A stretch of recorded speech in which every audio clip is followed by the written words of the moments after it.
আমরা আজও টিকে আছি তারা নেই। ওই ডক্টর মহিউদ্দিন খান আলমগীরের বিরুদ্ধে জনতার মঞ্চের কারণে তার বিরুদ্ধে একটি মামলা হয়েছিল, সেই মামলা আমরা করিনি। 2001 সাল থেকে 2006 সাল পর্যন্ত কচুয়াতে একটি মামলা আমরা করিনি, আর আমাদের বিরুদ্ধে শত শত মামলা তারা করেছে। তাই বলছি, মানুষ মরে গেলে পচে যায়, কিন্তু তাদের স্মৃতি থেকে যায়।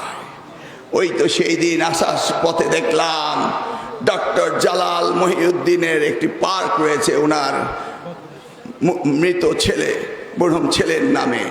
আমি ওখানে তাকিয়ে 5 মিনিট দাঁড়িয়ে রইলাম। ওই পিছনে যে নামটি রয়েছে জালাল আলমগীর, সকলেই জানে মহিউদ্দিন খান আলমগীরের ছেলে। ওখানে দাঁড়িয়ে মানুষ বলবে মহিউদ্দিন খান কচুয়ায় যে অত্যাচার করেছে, সেই অত্যাচারের কথা ওখানে গিয়ে মানুষের মনে হবে। এটাই হলো মানুষের লেগাসি। আমরা এমন কিছু করতে পারবো না যেই করার জন্য আমাদের লেগাসি যুগ যুগ ধরে মানুষ খারাপ বলবে। এই কাজ আমার নেতা কর্মীরা করতে পারবে না। আমার নেতা কর্মীদের উদ্দেশ্যে বলছি, আমরা চাঁদাবাজ নই, আমরা সন্ত্রাসী নই। আমাদের নেতা কর্মীরা কোনো চাঁদাবাজি এবং তার সাথে সংশ্লিষ্ট থাকতে পারবে না, এবং আমরা তা করিনি, আমরা করতে দেব না। কি দেবেন আপনারা? নিশ্চয়ই না। প্রিয় এলাকাবাসী, দেশ আজ উত্তপ্ত।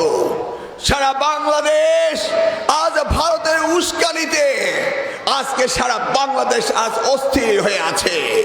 গতকালকে কলকাতার বাংলাদেশ মিশনে ভারতীয় হিন্দুরা সেখানে মিছিল করে আক্রমণ করেছে শুনেছেন আপনারা?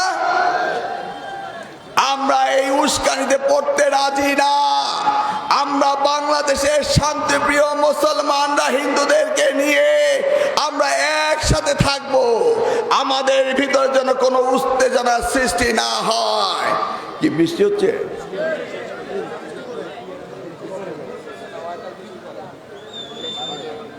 কি বসা যাবে না?